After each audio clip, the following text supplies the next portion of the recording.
시청자 여러분 안녕하십니까? 러시아 우크라이나 전쟁 업데이트로 돌아왔습니다.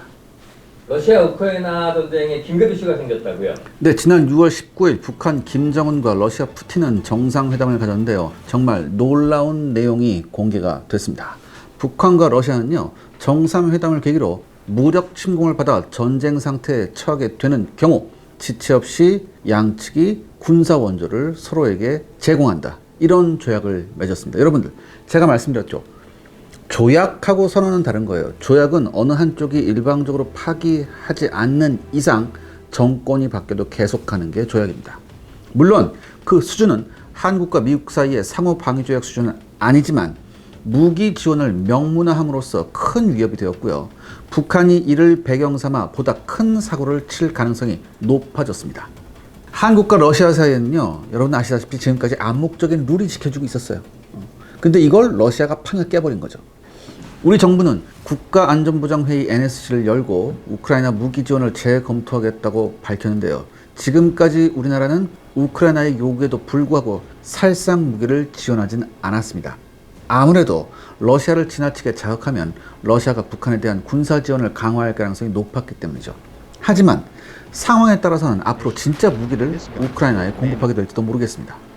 그리고요, 지금 북한은 러시아의 우크라이나 전쟁을 지지하고 있거든요. 그러니까 침략한 자를 지금 지지한다는 거지. 그냥 끼리끼리 노는 거예요. 아무튼 그래서요, 샤르의 군사연구소에서는요, 만약 우리가 우크라이나에 무기를 지원한다면 실질적으로 가능한 무기가 무엇인지 알아보는 시간을 가져보겠습니다.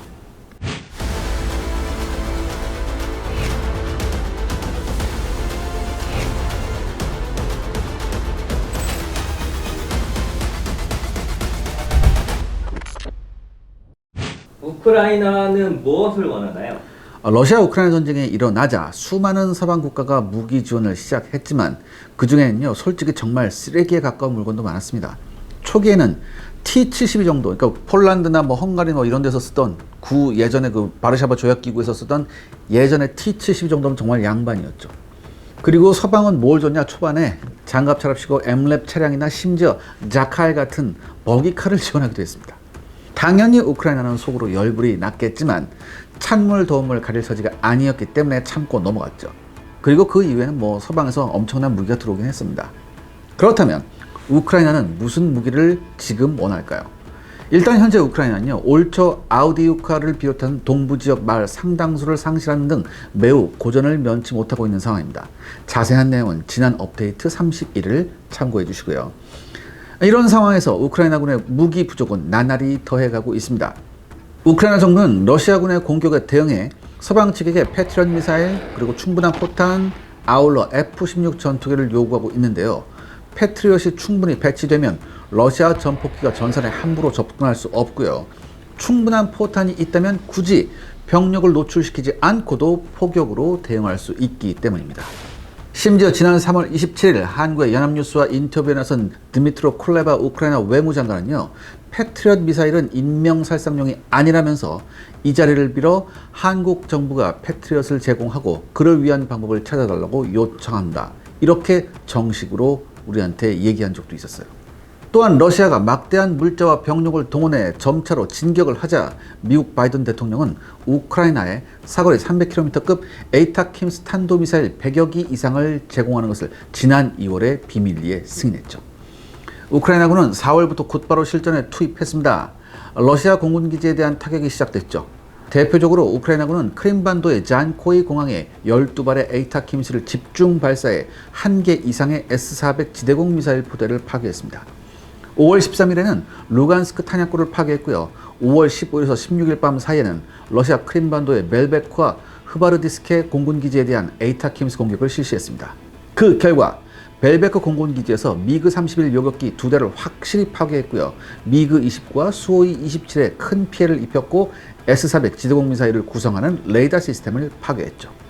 흐바르디스케 공군기지에는요, 수호이 24M 전폭기 편대와 수호이 25 공격기 편대를 포함한 제37 혼합 항공연대가 배치되어 있었는데요. 이곳 역시 상당한 타격을 입은 것으로 알려졌습니다. 또한 5월 22일 오후 12시 우크라이나군은 도네츠크 지역 모스피노 비행장 근처에 배치된 러시아 S-400의 에이타킴스 공격을 수행했습니다. 공격 결과 S-400 레이더 지휘소가 파괴됨에 따라 S-400이 무력화된 것으로 평가받았죠. 당시 S-400의 파괴 장면은요, 영상으로도 촬영되었는데요. S-400은 5발의 에이타킴스를 성공적으로 요격했지만 마지막 한 발이 명중함에 따라 치명적인 타격을 입었습니다. 이는 러시아가 자랑하는 S-400 지대공 미사일의 우수성과 한계를 동시에 보여줬는데요. 한마디로 탄도미사일의 집중 공격에 취약하다는 건 이런 약점도 노출한 거예요. 근데 이건요, 사실 대부분 요격 미사일이 가지고 있는 숙명입니다. 심지어 5월 30일 밤에는요, 우크라이나는 크림반도와 러시아 본토를 횡단하면서 군수물자를 수송하던 케르이 페르산을 에이타킴스로 공격해 파괴하는 등 에이타킴스는 지금 현재 무궁무진한 활약을 우크라이나에서 보여주고 있습니다. 여러 언론 보도를 정리하면요, 에이타킴스가 배치된 이후에 러시아군은 한 달도 안 돼서 30개에 달하는 군사 및 방공 시스템을 상실한 것으로 집계됐습니다.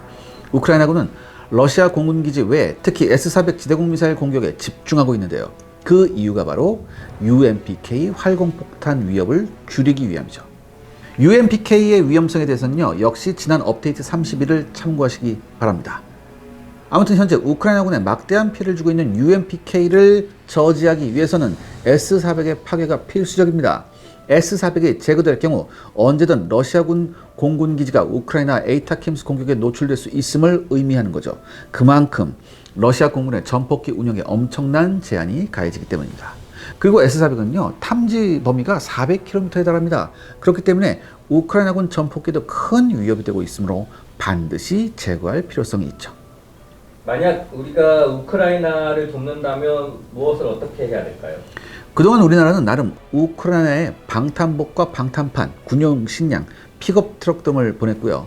언론 보도를 통해 K-600 장애물 개척 전차를 보낸다는 뉴스도 있었어요. 사실 우리나라가 제공한 최고의 지원은 미군 저장고를 채운다는 명목하에 최소 33만 발이 넘는 155mm 포탄을 제공한 것입니다. 현재 우크라이나군이 필요한 무기는요, 접근하는 러시아 보병을 제거할 수 있는 화력, 러시아군 전투기를 요격할 수 있는 패트리엇, 공군기지와 기타 표적을 타격할 수 있는 에이타킴스인데요. 과연 우리가 이런 걸 보낼 수 있을까요? 먼저 우리 군은요, 1, 2차 불검 사업을 통해 T-86 전차 35대, BMP-3 보병 전투차 70대를 수입하였고요. 이 중에 BMP-3에는요, 야간 작전에 대응해 프랑스제 캐더린 FC 연령상 장비까지 탑재되어 있는 상태입니다. 그리고 이들 기갑 차량이 2주간 사용할 수 있는 대량의 탄약과 부품이 저장되어 있죠. 이 외에도 러시아제 메티스 M 대전차 미사일 70문과 1250발의 미사일을 보유하고 있는데요.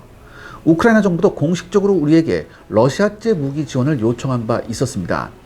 아무래도 그들한텐 익숙한 무기이기 때문에 한국은 우크라이나 부근에서 이를 분실하면 됩니다. 그러니까 이런 거죠. 폴란드로, 우리가 이거 좀 오래돼서 이거 폴란드로 오버홀 하러 갔는데 우리가 잊어버렸어. 이런 식으로. 왜냐하면 러시아 무기는요, 러시아군을 상대로 사용할 수 없다는 법적 조항이 있어요. 그렇기 때문에 폴란드 등의 국가에서는요, 이런 자기들이 갖고 있던 러시아제 장비들을 분실 처리합니다. 분실 처리한 이후에 우크라이나한테 넘겨주고 있어요. 또한 우크라이나군은 러시아 보병을 상대할 수 있는 화력을 원하고 있는데요. 우리는 현재 기계화 사단에 배치된 4.2인치 박격포를 신형 120mm 박격포로 대체하고 있습니다. 그리고 육군은 중대급의 60mm 박격포를 보다 강력한 81mm로 대체하고 제2 신속 대응사단이나 일부 특수전부대를 제외하고는 모두 퇴역시킨다는 계획을 진행하고 있죠.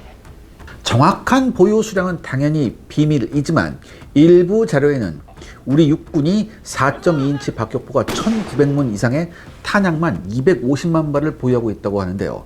당연히 60mm 박격포는 훨씬 많을 것입니다.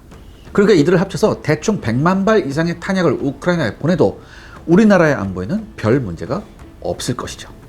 또한 육군은 K-136 구룡 다연장 로켓을 K-239 첨으로 대체함과 동시에 22대를 필리핀에 공유한 바 있는데요.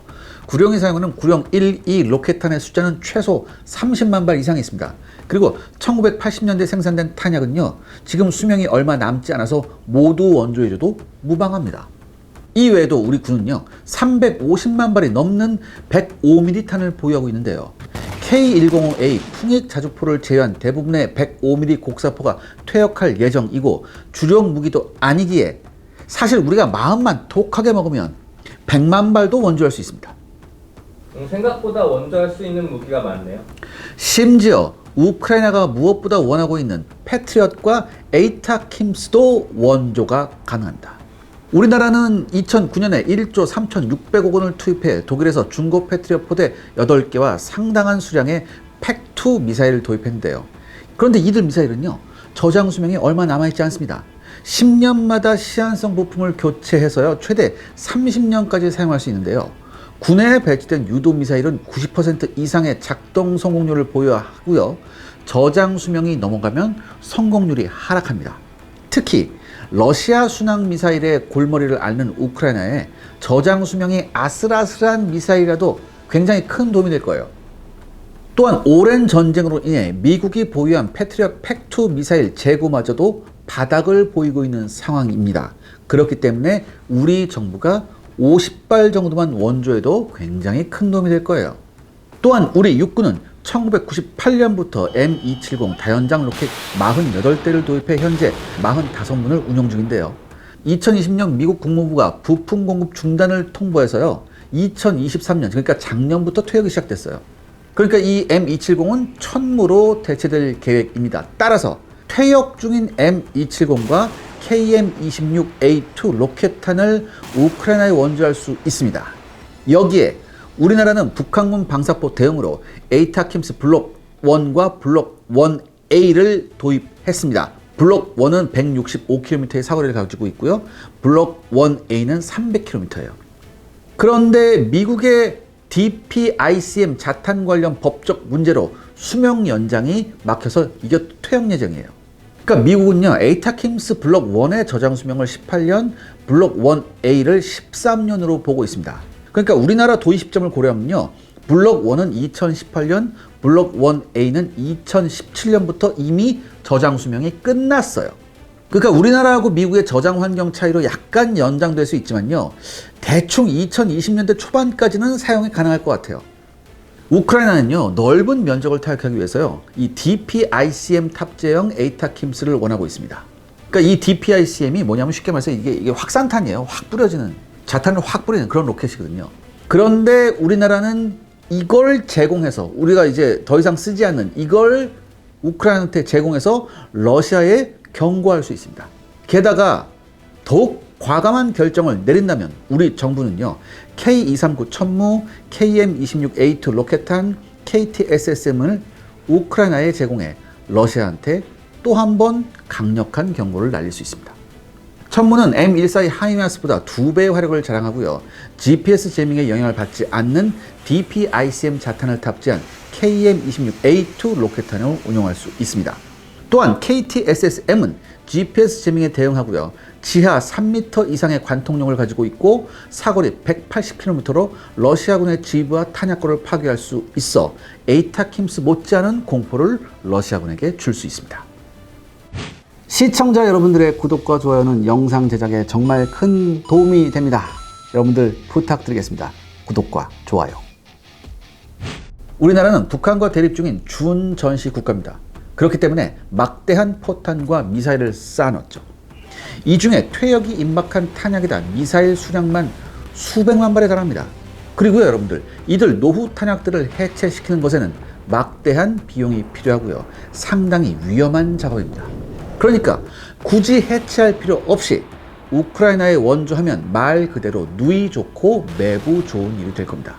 무엇보다 러시아에 우리를 잘못 건드리면 지옥을 볼 수 있음을 어느 정도 경고할 필요성이 있어요. 저는 그렇게 생각됩니다. 사실 우리나라는요, 이렇다 할 경제적 손해 없이 러시아의 지옥을 설문할 수 있는데요, 러시아는 오랫동안 전쟁을 준비한 준전시국가인 우리를 건드려서는 안 되는 거였습니다. 그런데 또 러시아가 이런 말을 했죠. 러시아는요, 애써 북한이 먼저 침공받지 않으면 한국은 걱정할 필요가 없다고 얘기했습니다. 하지만요, 이건 솔직하게 말해서 개소리입니다. 왜냐? 북한이 우리를 먼저 쳐서 우리가 반격해 올라가면 그래도 러시아가 가만히 있을까요? 아무튼 이상의 것은요, 주로 군사적인 측면에서만 본 것인데요, 아시다시피 러시아 우크라이나 전쟁은 복잡한 국제정치 역학이 얽혀있는 상태입니다. 사실 우리는 그동안 러시아 우크라이나 전쟁을 멀리 떨어진 곳에서 벌어지는 그런 전쟁으로만 바라봤는데, 이제는 이 전쟁이 우리한테 직접 다가오기 시작했어요.